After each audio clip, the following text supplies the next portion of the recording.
बड़े आश्चर्य की बात है कि मनुष्य अपनी संपत्ति का हिसाब तो लगाता रहता है कि आज मेरी धन संपत्ति इतनी बढ़ गई, मेरे पास इतनी धनराशि हो गई, पिछले साल से मेरा धन दुगना हो गया। लेकिन ये नहीं सोचता कि पिछले साल से अब तक मेरे जीवन से एक साल कम हो गया। अर्थात दाम के बढ़ने का ख्याल और हिसाब तो रखता है, लेकिन दम के कम होने का हिसाब ख्याल नहीं रखता। सोचिए, आज आपके पास जो कुछ भी है उस सब के लिए अपने जीवन के कितने वर्ष खर्च किए हैं, तभी तो ये सब कुछ मिला है। इसीलिए कहते हैं कि सब कुछ जीवन से ही मिला है और जीवन से ही मिल सकता है, लेकिन सब कुछ देकर भी जीवन नहीं मिल सकता। जीवन के लिए धन संपत्ति है, धन संपत्ति कमाने के लिए जीवन नहीं है। धन संपत्ति की सार्थकता तब तक ही है जब तक आपका जीवन है। तो इसलिए जीवन का महत्व धन संपत्ति से ज़्यादा है। आप सबको सिकंदर का तो पता ही होगा। सिकंदर अपने देश से सारी दुनिया को फतेह करने के लिए निकला था, संसार जीतने के लिए निकला।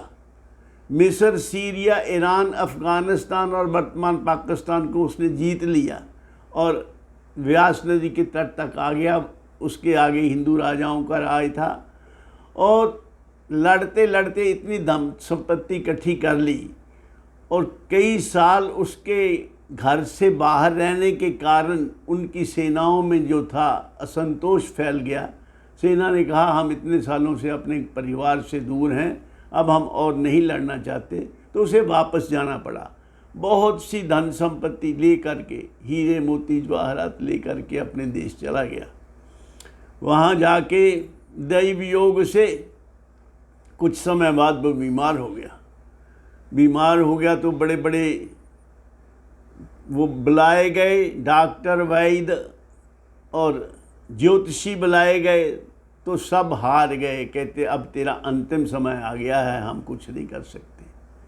जो बड़े बड़े हकीम थे वो भी जवाब दे गए कि मौत का तो इलाज नहीं, मौत का वास्तव में कोई इलाज है नहीं। जाते जाते कह गए, लुकमान से दाना हकीम, सच कहूँ है दोस्तों, मौत की दवा नहीं।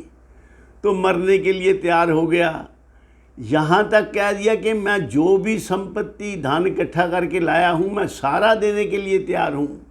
मुझे कुछ समय की मोहलत और मिल जाए, कुछ समय के जीवन मुझे और मिल जाए, मैं जीना चाहता हूँ।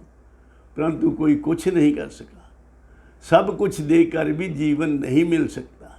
इसलिए उसने ये कहा कि अच्छा एक काम करना, जब मेरा जनाजा निकले और मुझे कब्र में दफना दिया जाए तो मेरे दोनों हाथ कब्र से बाहर रखना, ताकि लोगों को पता चले कि सिकंदर जब गया दुनिया से दोनों हाथ खाली थे। कितनी भी दान दौलत इकट्ठी कर लो, जाना तो खाली हाथ ही पड़ेगा। इकट्ठा कर लो जितना मर्जी दान दौलत, हीरे जवाहरात और मोती, पर याद रखना प्यारे, कफन में जेब नहीं होती, कुछ भी साथ नहीं ले जा सकोगे। ये करेंसी वहाँ काम नहीं आएगी। इसलिए ये नहीं मैं कहता कि धन ना कमाओ, खूब धन कमाओ, लेकिन केवल धन ही ना कमाओ। धन के साथ साथ धर्म भी कमाओ, दोनों काम करने चाहिए। दाम का भी ख्याल रखो, दम का भी ख्याल रखो। दम जो है वो दाम से ज़्यादा महत्वपूर्ण है। तो इसलिए अपने दम का विचार करते हुए अपनी एज को, अपनी जो आयु बीत रही है उस पर भी ध्यान रखो। जो बीत गया सो बीत गया, आगे की सुध ले आज से, अभी से। ये सोचो कि जीवन किसके लिए मिला है। ये जीवन मिला है हमें अपने आप की ठीक पहचान करने के लिए, उसके लिए पुरुषार्थ करें और अपनी ठीक ठीक पहचान के लिए प्रयत्न करने के लिए किसी संत की शरण ले, किसी ऐसे महापुरुष की शरण ले जिसने ऐसा कर लिया हो, जिसने सेल्फ रियलाइजेशन कर लिया हो। उसकी शरण में जाकर अपने जीवन का सही सही इस्तेमाल करें और जब जहाँ से जाएं तो अपने आप को जान कर जाएं। जो अपने आप को ये जानकर शरीर को छोड़ता है। क्षेत्र क्षेत्रज्ञ योरेव मंतरम ज्ञान चक्षुषा भूत प्रकृति मोक्षम चा ये विदुर्जान्ति ते परम। गीता जी के 13वें अध्याय के अंतिम मंत्र में भगवान ने यही निर्णय किया है कि जो ये जानकर शरीर को छोड़ता है कि मैं शरीर नहीं हूँ, शरीर और आत्मा के अंतर को जानकर शरीर से निकलता है, उसका फिर दोबारा जन्म नहीं होता।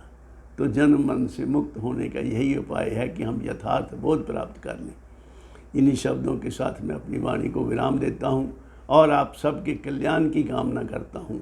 सर्वे भवन्तु सुखिनः, सर्वे सन्तु निरामया, सर्वे भद्राणि पश्यन्तु, मा कश्चित् दुःख भाग् भवेत्। ओम शांति शांति शांति।